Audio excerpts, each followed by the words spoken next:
Papier Bulle. La chronique littéraire par Pauline Vetter. De toute façon, sans le voir, on ne peut pas savoir, on ne peut pas comprendre.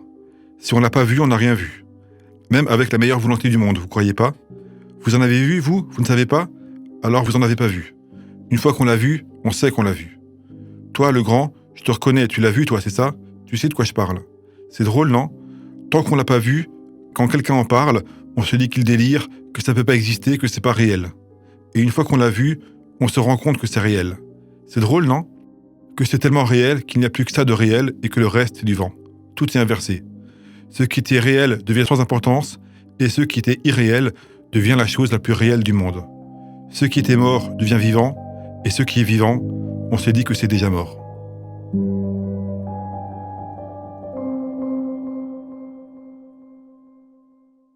Vous venez d'écouter la lecture d'un extrait du roman d'Alexis Metzinger, #Je suis zombie. Il s'agissait d'une tirade tenue par un des personnages et qui fait référence aux zombies qui ont envahi la ville de Strasbourg, devenue le théâtre d'une épidémie étrange qui transforme les habitants en morts-vivants sanguinaires. Le roman est paru en septembre dernier aux éditions La Nuée Bleue. On y suit les parcours entremêlés de différents personnages. Une policière, une journaliste, un jeune homme qui se retrouve par la force des choses au centre de l'action, le tout baigné dans une confusion médiatique et un chaos sans nom, véritable réplique de scènes de films à scénario catastrophe.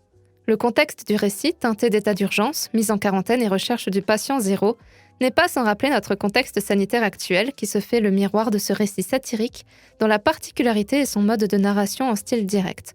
Ce sont les personnages eux-mêmes qui nous relatent l'histoire à travers la plume d'Alexis Metzinger, dont l'écriture n'est pas le premier métier puisqu'il est aussi producteur et réalisateur de films documentaires. Mais aujourd'hui, c'est bien sur sa production romanesque que je vais l'interroger pour décortiquer la manière dont il a travaillé sur ce texte, mais aussi son mode de narration atypique.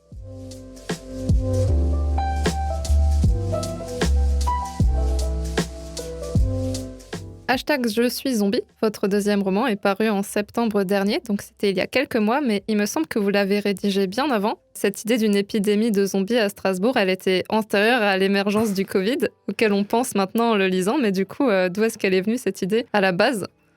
L'idée d'épidémie de zombies, elle existe depuis longtemps dans les films de zombies.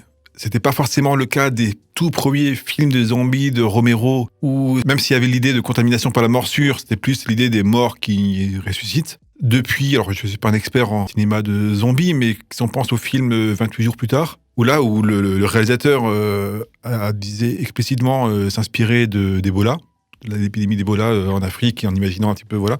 Et à partir de là, effectivement, le motif du zombie est devenu un peu une métaphore, ou en tout cas la notion d'épidémie s'est greffée au motif du zombie. Donc voilà, je n'ai pas anticipé l'épidémie de Covid, mais plutôt inscrit dans une tradition qui existait déjà, quoi. Et maintenant qu'on a traversé donc cette période de Covid, ça a dû vous faire bizarre de reprendre le texte, de le relire ? Oui, alors j'ai un petit peu remanié. Avant la parution, je m'étais posé la question, est-ce que par rapport à la situation chronologique, quand est-ce que je le situe ? Est-ce que si je le situe explicitement aujourd'hui, est-ce que ça remplace le Covid ou est-ce que la Covid a déjà eu lieu ou pas ? C'était un peu compliqué. Donc en fait, je l'ai laissé un peu dans l'année où je l'avais écrit, c'est-à-dire 2016. Et c'était l'année le grand succès de Pokémon Go, et qui est important au début du livre. Et donc voilà, je l'ai laissé en 2016. Par contre, j'ai rajouté dans le vocabulaire qu'utilisent les politiques le terme de confinement, qui est un terme que personne ne connaissait avant, qu'on n'utilisait pas. Et donc, on parlait uniquement de quarantaine éventuellement. Mais voilà, j'ai un petit peu mis à jour certains discours et éléments de langage. Après, le reste, l'histoire en elle-même se passe sur quelques jours. On est très dans l'action.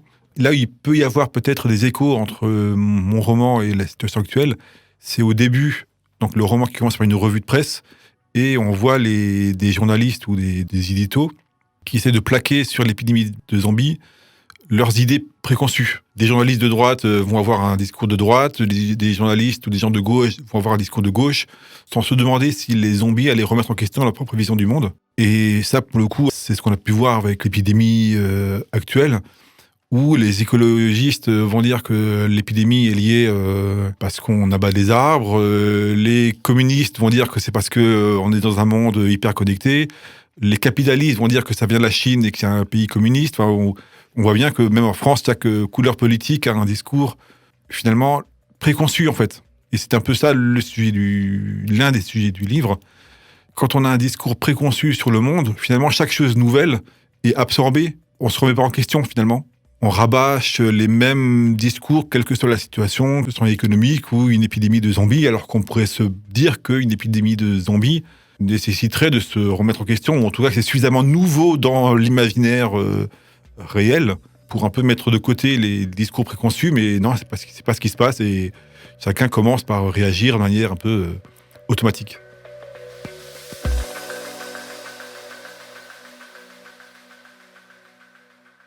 Français, encore un effort pour être immunisé. Une chose est sûre, quelle que soit la nature scientifique de cette épidémie, elle se présente comme un miroir déformé et effrayant de nous-mêmes. Déjà, ce terme de zombie par lequel on désigne ces malades révèle à quel point nous sommes devenus incapables de voir le monde en dehors de cette cinéphilie de série Z qui envahit nos écrans et nos imaginaires. Enfin, ces zombies, que sont-ils d'autres, sinon des êtres qui se comportent selon les seules règles du troupeau et de la prédation, c'est-à-dire des autres nous-mêmes. Entre les jeunes déracinés de nos banlieues, capables de tuer pour un regard, et ces âmes errantes qui se jettent sur n'importe qui pour le griffer et pour le mordre, y a-t-il une différence de nature ou une différence de degré ?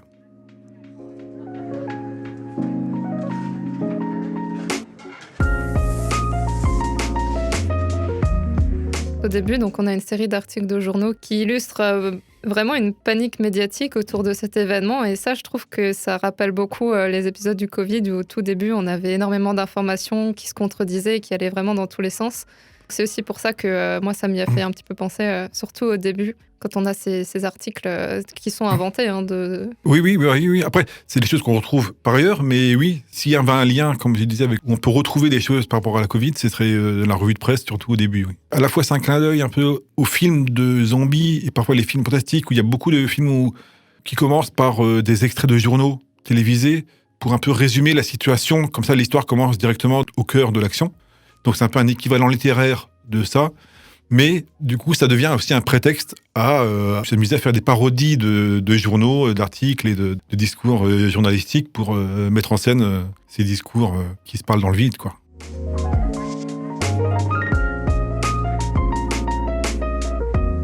Dans un article de journal, vous parlez du film Zombie de Romero, en parlant de la symbolique du zombie, que derrière son aspect gore, c'était aussi une vraie charge contre la société de consommation. Et est-ce que vous voyez ce rôle-là dans les zombies de votre histoire de zombie ? Oui, j'avais cité effectivement les films de Romero pour montrer que les films de zombies peuvent avoir un discours un petit peu critique sur la société, et c'est pas juste du gore ou du jeu un peu sanglant de tuer des zombies, comme on peut peut-être parfois en avoir l'idée si on connaît pas très bien ces films. Après, dans mon roman, je pense que les zombies ne sont la métaphore de rien, justement. C'est les personnages ou les journalistes qui plaquent leur métaphore, qui, eux, en font une métaphore de quelque chose, et chacun voit midi à sa porte, en tout cas, chacun voit le zombie à sa porte. Ils deviennent une projection des fantasmes ou des peurs de mes personnages. Pour moi, ils sont juste là. En fait, ils font réagir, ils font parler. Et ce qui m'intéresse, c'est plus qu'est-ce qu'ils font parler et comment les gens en parlent ensuite. Et c'est pour ça que mon roman se présente sous la forme de récits, de témoignages de mes personnages principaux qui racontent leur histoire. En soi, les zombies, moi, j'ai pas d'explication. Pourquoi est-ce qu'ils sont là ? Qu'est-ce qu'ils viennent faire là ? On ne sait pas. Par rapport à la question de la thématique du discours, les zombies, alors à la fois, c'est un élément fantastique, c'est pas réel, mais ça joue la même fonction que le réel.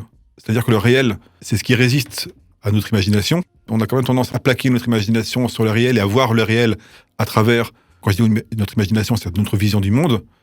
Et voilà, et les zombies, c'est pareil. Chacun voit les zombies à partir de sa vision du monde, de son imagination, mais en eux-mêmes, pour moi, ils ne signifient sur la métaphore de rien, quoi.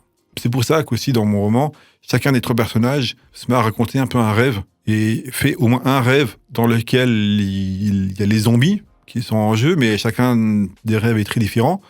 Parce qu'en fait, chacun des personnages a des attentes ou des peurs différentes par rapport à ce zombie qui surgit.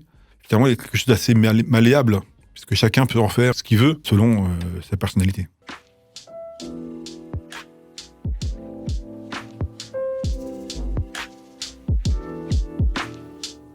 Et vous avez mentionné aussi le style de narration direct. Les personnages témoignent en fait et le récit est raconté en fonction de leur témoignage. Chacun traverse des péripéties et parfois ils se croisent et parfois ils se coupent entre eux, parfois ils digressent, ils passent d'un sujet à un autre. Ça a demandé un travail particulier d'écrire comme ça, d'écrire comme on parle. Il y a eu un double travail.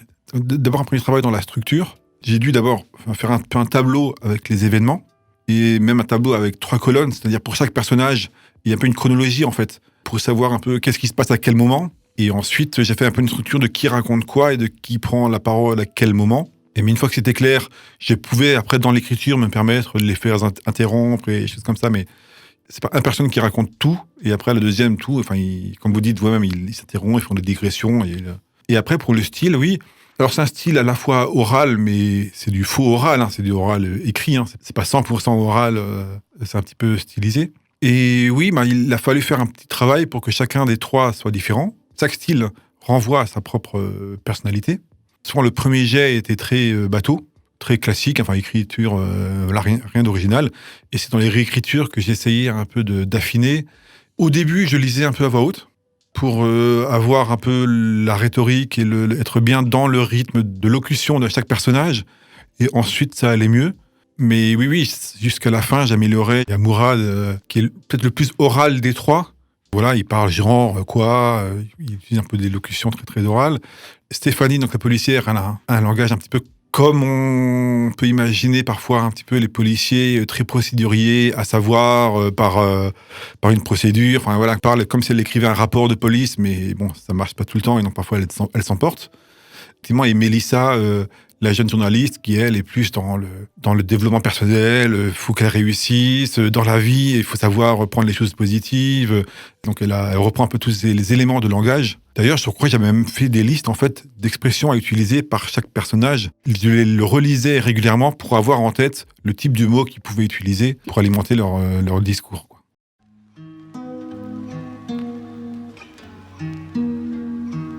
C'est pas que j'ai eu peur, non, ça jamais. J'ai grandi à la dure, moi. La bagarre, j'ai connu ça dans la cité, c'est pas un pauvre gars moitié clochard qui va me faire peur. Non, je n'ai pas eu peur, mais, comment dire, c'est vrai, j'aurais peut-être pu réagir. Faut dire que ça allait tellement vite, et comment ce gars, le zombie, il se comportait, c'était tellement bizarre que je savais pas quoi faire. J'aurais aussi pu me prendre un coup, ou je sais pas quoi. J'étais genre, comme on dit, tétanisé. Ouais, voilà, j'étais tétanisé. En fait, ce qui faisait peur, c'était pas le zombie en lui-même. Lui, je te jure, j'aurais pu l'assommer d'un coup de poing. C'est son état qui faisait peur. Enfin, pas vraiment peur, mais voilà quoi. C'était tellement pas normal que tu savais pas ce qui se passait. Enfin, vous voyez ce que je veux dire. Franchement, quand tu te retrouves face à un zombie, t'as des excuses si tu réagis pas comme il aurait fallu. Non ? Vous croyez pas ?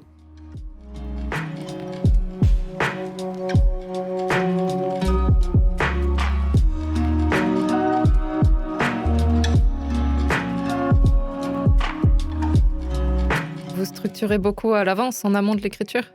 Oui, alors, c'est-à-dire que je structure l'action des personnages, chacun des 3, parce qu'ils ont chacun leur propre histoire, en fait, si on peut dire ça comme ça, avec leurs propres défis un peu à relever, leurs propres moments clés, on va dire. Mais ensuite, effectivement, au moment de l'écriture, comme ils s'interrompent et tout ça, ce côté un peu classique de comment structurer une histoire, il est un petit peu déconstruit par le fait qu'ils racontent et qu'ils font des digressions et qu'ils s'interrompent. Et donc, il fallait que je sois bien clair dans la structure de chacune des 3 histoires, des 3 trajectoires de mes 3 personnages, pour que le témoignage, que la parole, que le côté oral déconstruise le côté trop linéaire de ces 3 histoires, mais qu'en même temps, les ressorts dramatiques soient toujours là, quoi. J'ai d'abord structuré mon histoire comme un bon élève, on va dire, par rapport aux techniques de scénario, différents actes, des points de basculement, des moments de défi et des choses comme ça. Mais le fait de l'écrire à la première personne qui raconte chacun leur histoire permet de ne pas être trop visible, d'avoir quand même quelque chose qui soit littéraire et pas juste un exercice appliqué, quoi. Et est-ce que vous pensez que sans ce travail de structure, vous perdriez dans l'écriture ? Ben oui, j'en suis sûr. Enfin, pour moi, en tout cas, oui. Je pense que je me perdrais parce que, justement, le fait qu'ils racontent à la première personne, qu'ils se perdent dans des digressions, qu'ils s'interrompent, qu'ils se mettent à raconter leurs rêves, alors que si maintenant je suis interrogé par un policier pour savoir qu'est-ce que j'ai fait il y a 3 jours, je vais pas commencer à lui raconter mon rêve. Donc, ils ont eux-mêmes un côté un peu... On voit bien qu'ils cherchent à se justifier tout le temps. Mais si je peux me permettre ça, il fallait que je sois aussi très clair au niveau des enjeux dramatiques de chaque personnage, où est-ce qu'il en était, quel est l'enjeu pour chacun des 3 personnages. D'avoir fait ce premier travail de structure avant l'écriture m'a permis d'être plus assuré quand je faisais des digressions, parce que je savais où j'en étais et quand est-ce que je reviens sur mon intrigue principale. Donc parfois les personnages sont perdus, mais vous êtes jamais perdu. J'essaye en tout cas, voilà. C'est ce que j'ai essayé de faire dans ce moment-là. C'est ça.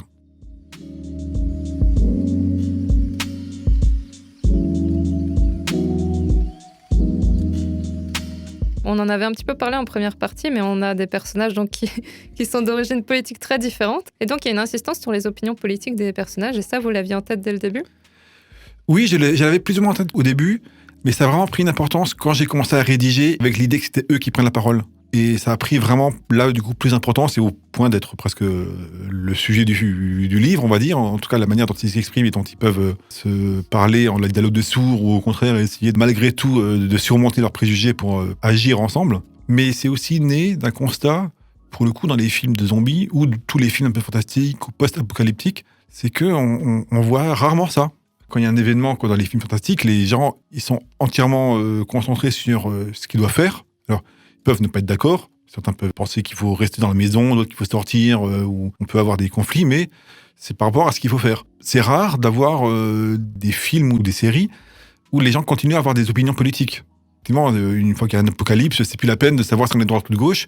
Mais je pense que dans la vraie vie, s'il y a des zombies ou des choses comme ça, on voit bien ça avec une épidémie ou avec même le terrorisme. Les opinions de droite ou gauche continuent à être valides pour les gens, en tout cas. Et donc voilà, je me suis dit, tiens, si une épidémie de zombies arrivait, la manière dont les gens pensent et leur vision du monde, elle continuerait, elle va pas être brutalement interrompue.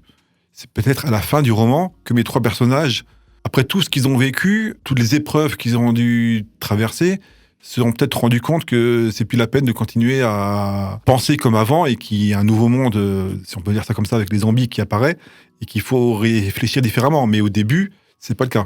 Et effectivement, et ça, c'est quelque chose qui me frustre beaucoup dans les films ou dans les livres que je peux lire de fantastique ou de post-apocalyptique ou de zombies.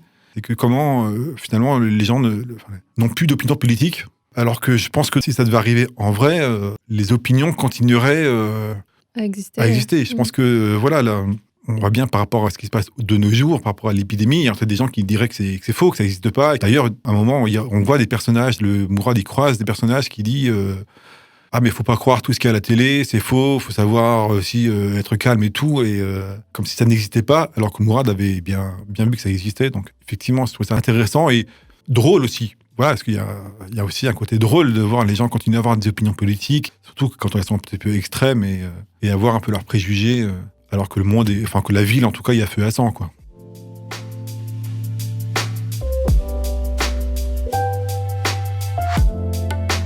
Il y a beaucoup d'ironie dans le roman, il y a beaucoup de personnages qui sont tournés en dérision. Dans la première partie de l'interview, vous disiez que vos héros, ils étaient pas noirs ou blancs. Oui, effectivement, ils sont un peu tournés en dérision. Ils ont leurs opinions qui sont négatives ou pas. Enfin, en tout cas, la policière qui est d'extrême droite, je cherche pas à dire que d'être d'extrême droite, c'est bien. Donc, il y a une dérision ou une ironie par rapport à ses opinions ou même par rapport à Mélissa, enfin, les trois personnages. Mais j'espère ne pas en être resté là. C'est-à-dire qu'ils ont quand même leur propre trajectoire et justement, c'est un peu ce jeu d'un côté d'ironie, donc de détachement par rapport aux personnages, parce qu'on les regarde un petit peu de haut, mais en même temps, ils sont plongés dans une situation qui est très compliquée et ils essayent malgré tout d'agir bien, enfin ce qu'ils estiment être bien, et donc ils n'en restent pas juste à l'ironie. C'est pas juste un pamphlet ou juste un jeu ironique. Ils les ai quand même laissés vivre et laissés se défendre, on va dire. Ils sont pas juste ridiculisés, quoi. C'est trop facile et ça aurait pas été intéressant d'écrire un roman juste pour ridiculiser les personnages. Ils ont des opinions qui peuvent les rendre un petit peu ridicules. Ils sont humains, finalement, comme tout le monde. Enfin, voilà. Finalement, personne n'est meilleur qu'eux. Donc voilà, il n'y a pas une opinion qui est ridicule et une autre, ou un personnage qui serait ridicule et l'autre qui serait meilleur. Ils ont toutes les raisons du monde de se détester les uns les autres, mais finalement, c'est pas grand-chose face aux dangers qui menacent et aux enjeux de l'histoire, quoi.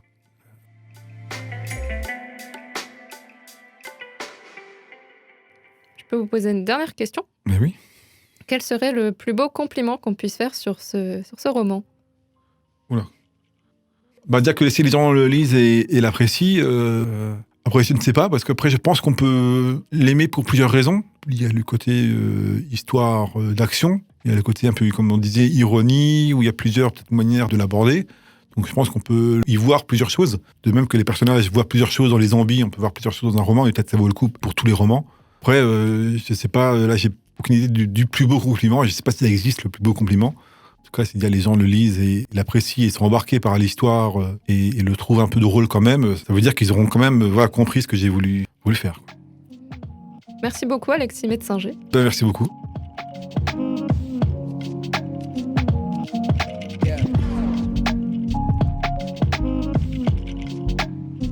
Merci à vous, chers auditeurs, pour votre écoute. Les 2 romans d'Alexis Metzinger, Confession d'un chasseur de sorcières et #Je suis zombie, sont disponibles sur le site des éditions La Nuit est bleue et chez votre libraire habituel si vous souhaitez découvrir l'univers de cet auteur.